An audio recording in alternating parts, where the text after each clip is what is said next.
What does it mean to win the Nobel Prize in Physics twice, for two entirely different discoveries, and to remain almost completely unknown to the general public? In the middle of the 20th century, quiet Awaya in a New Jersey laboratory helped invent a device so consequential that virtually every piece of modern work on the next problem.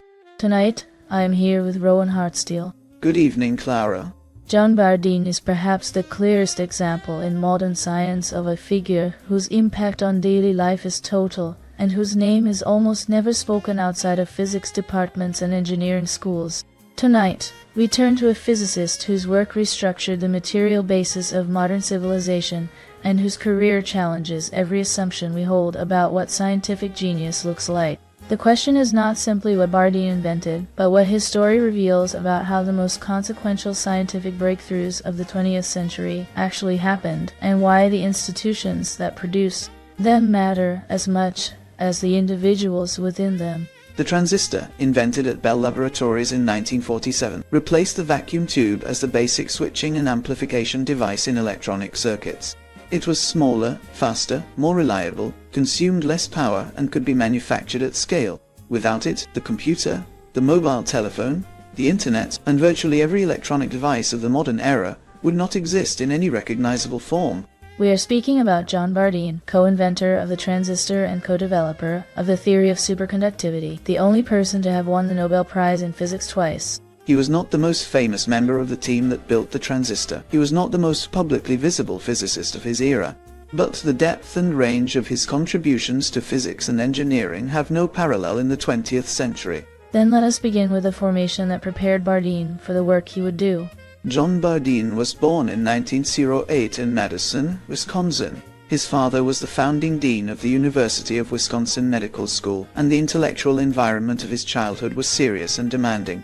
He showed early mathematical ability, skipped several grades, and completed his undergraduate degree in electrical engineering at the University of Wisconsin in 1928. He worked for several years as a geophysicist, before returning to graduate study in mathematical physics at Princeton, where he completed his doctorate in 1936, under Eugene Wigner, one of the leading theoretical physicists of the era. This combination of engineering training and theoretical physics would prove essential to everything he subsequently accomplished. So he entered Bell Laboratories already equipped to move between the theoretical and the practical in ways that pure physicists or pure engineers could not. Yes, and here's the first thing we need to correct about the standard account. The transistor is sometimes presented as a sudden eureka moment produced by a small team of exceptional individuals. The reality is that it emerged from a sustained, well-funded, institutionally organized research program at Bell Laboratories that had been working on the physics of semiconductors for years, and that included dozens of scientists and engineers whose contributions were essential to the outcome. Bell Laboratories in the 1940s was the research and development division of AT&T, the American telephone company. It was one of the most generously funded and carefully organized scientific institutions in the world. Its mandate was to produce knowledge that would improve telecommunications, and its management gave scientists unusual freedom to pursue fundamental research on the grounds that fundamental understanding would eventually yield practical results. So Bell Labs was a place where long-term scientific investment was protected from short-term commercial pressure. Exactly, and this institutional structure is essential context for understanding how the transistor was invented. The solid-state physics group at Bell Labs, which Bardeen joined in 1945, was assembled specifically to develop a deeper understanding of semiconductors, materials whose electrical conductivity falls between that of conductors and insulators, and whose behavior was not yet fully explained by quantum mechanics. The group was led by William Shockley, a brilliant and difficult physicist whose theoretical vision drove the research program, but whose personal behavior created significant tensions within the team. Walter Brattain was an experimental physicist whose hands-on skill with materials and measurement was exceptional. Bardeen was the theoretical physicist who could translate between Shockley's grand concepts and the experimental realities that Brattain was observing. So the three Nobel laureates were filling three different and complementary functions within the same research program. Yes, and this complementarity is crucial. Shockley's original proposal for a semiconductor amplifier did not work as predicted. It was Bardeen who identified the theoretical reason for the failure, proposing that surface states on the semiconductor were trapping the electrical charges that Shockley's device needed to move freely. This insight redirected the experimental program. and made the eventual breakthrough possible. On the 16th of December 1947, Bardeen and Brattain demonstrated the first working point contact transistor. It amplified electrical signals using a tiny sliver of germanium and 2 fine gold. Shockley was not present at the demonstration. He had been excluded from the final experimental work by Brattain, partly due to the interpersonal tensions within the group. This exclusion became a source of lasting bitterness. So, the moment of the invention was shaped as much by the dynamics of the team as by the physics itself. Precisely. Shockley responded by working intensively over the following weeks to develop an improved design, the junction transistor, which he considered theoretically superior to the point contact device, and which, ultimately, became the dominant form.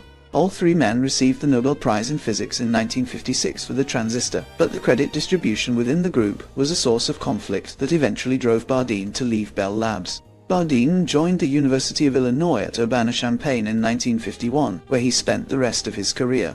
The move from an industrial laboratory to a university gave him the intellectual freedom to pursue the problem that would occupy him for the following decade, the theory of superconductivity. So after co-inventing the device that transformed electronics, he turned to one of the deepest unsolved problems in physics. Yes. Superconductivity, the phenomenon in which certain materials conduct electricity with zero resistance below a critical temperature, had been observed experimentally since 1911, but no theoretical explanation existed. The problem had defeated some of the greatest physicists of the first half of the 20th century, including Einstein and Feynman. In 1957, Bardeen, working with Leon Cooper and John Robert Schrieffer, published the theory that became known by their initials as BCS theory. It explained superconductivity in terms of the quantum mechanical behavior of electron pairs, now called Cooper pairs, which move through a material without scattering and therefore without resistance. It was one of the most significant theoretical achievements in the history of condensed matter physics. So, a decade after inventing the transistor, he solved a theoretical problem that had defeated physics for nearly 50 years. Yes, and this is the turning point in how we should understand Bardeen's place in the history of science. It is not simply that he made 2 major contributions. It is that the 2 contributions were of entirely different kinds. The transistor was a practical invention produced in an industrial setting through experimental and theoretical collaboration. BCS theory was a fundamental theoretical achievement produced in an academic setting through deep mathematical reasoning. The same mind produced both. Bardeen received his second Nobel Prize in Physics in 1972, shared with Cooper and Schrieffer for BCS theory. He remains the only person to have received the Nobel Prize in Physics twice. Marie Curie won the Nobel Prize in 2 different sciences, chemistry and physics, but no one else has won the Physics Prize twice. Bardeen's response to the first Nobel Prize when told he had won was reportedly to express mild concern that it might interfere with his golf game. Though the most decorated physicist of the 20th century was also, by all accounts, one of the most unassuming. Yes, contemporary accounts describe him as quiet to the point of seeming passive in meetings, slow to speak, careful with words, and entirely without the self-promotional instinct that characterized many of his peers. His graduate students recalled that he would sit silently through seminar presentations for long periods, and then ask a single question that revealed he had understood the problem more deeply than anyone else in the room. The context of post-war American science is essential for understanding why Bell Labs could produce the transistor, when and where it did. The Second World War had demonstrated through radar, the proximity fuse, and the Manhattan Project that organized scientific research could produce militarily decisive technological results on compressed timescales. After the war, the American government and major corporations channeled unprecedented resources into scientific research, creating an environment in which institutions like Bell Labs could pursue ambitious long-term programs without immediate commercial justification. So, the transistor is also a product of the scientific mobilization that the war created. Yes. Without those wartime materials advances, the experimental work that Bardeen and Brattain conducted in 1947 would not have been possible at that time. The relationship between Bardeen and Shockley deteriorated significantly after the transistor demonstration and the subsequent Nobel Prize. Shockley left Bell Labs in 1956 to found Shockley Semiconductor Laboratory in California, recruiting a group of talented engineers and physicists. Within 2 years, 8 of them had left to found their own company, Fairchild Semiconductor, in what became known as the Traitorous Eight. This departure and the companies that grew from it are often cited as the founding event of Silicon Valley. So, the interpersonal dynamics of the transistor team ultimately generated the geography of the modern technology industry? Yes, Bardeen had no part in this. He had already moved to Illinois and was working on superconductivity. But the institutional and personal legacy of the transistor team extended far beyond the three men who shared the Nobel Prize, shaping the structure of the technology industry that their invention made possible. Bardeen's approach to scientific problems was distinctive in a way that his colleagues consistently noted. He was not interested in being the first to publish or in establishing priority for speculative ideas. He worked slowly, checked his reasoning carefully, and only committed to a position when he was confident the physics was right. This made him a difficult collaborator in some respects, because the pace of his thinking did not conform to the urgency that competitive research environments typically impose. So his method was the opposite of the fast-moving publication-driven culture that characterizes most modern academic science. Yes, and the results vindicated the method. The surface-state insight that redirected the transistor program was not a rapid intuition. It was the product of careful systematic analysis of why Shockley's original design was failing. The BCS theory was not published until Bardeen was confident that the mathematical framework was correct. Both achievements required the kind of patient, deep thinking that institutional structures rarely protect, and that the culture of scientific publication actively discourages. Before we close tonight, let us take a brief pause and welcome Margaret Evernight. Margaret, for those who want to understand how Bardeen's work shaped both the science and the world we live in, where would you invite them to continue in? Thank you, Clara. In this case, the most direct path is also the most important one.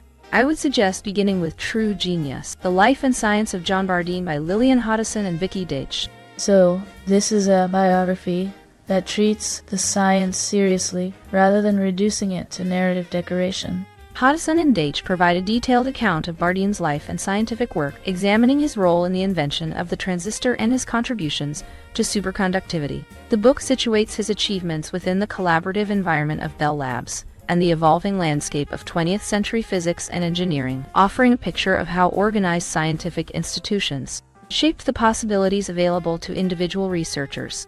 Is the science accessible to readers without a physics background? The authors explain the physics with care and avoid unnecessary formalism. The book is primarily a biography and a history of science rather than a technical exposition. A reader without prior knowledge of semiconductor physics or superconductivity will be able to follow the argument and understand what was at stake in each discovery. So it gives the reader both the human story and the scientific context needed to understand why it matters. Precisely, and the book is particularly good on the institutional dimension, the way Bell Labs functioned, and how that structure enabled the kind of sustained collaborative work that produced the transistor. Thank you, Margaret. That is a thoughtful place to pause tonight. Thank you, Clara. It was a pleasure. The immediate legacy of the transistor was the transformation of the electronics industry. In the decade following its invention, transistors replaced vacuum tubes in radios, hearing aids, and early computers. The miniaturization they enabled made portable consumer electronics economically viable for the first time. By the early 1960s, integrated circuits, which placed multiple transistors on a single semiconductor chip, had extended the logic of miniaturization further still. The relationship between the transistor and the computer is the most consequential strand of that legacy. Early electronic computers built with vacuum tubes were large, expensive, unreliable, and consumed enormous amounts of power. The replacement of vacuum tubes with transistors and then integrated circuits made computers progressively smaller, cheaper, faster, and more energy efficient, ultimately enabling the personal computer, the smartphone, and the entire architecture of digital communication. So every device in a modern pocket traces its material existence back to the germanium sliver in that New Jersey laboratory in 1947. Yes, the numbers make this concrete. A modern smartphone contains several billion transistors on a chip the size of a fingernail. Each transistor is a few nanometers across. The point-contact transistor that Bardeen and Brattain demonstrated was roughly a centimeter in size. The entire history of modern computing is contained in that reduction. The legacy of BCS theory has been equally significant, though less visible to the general public.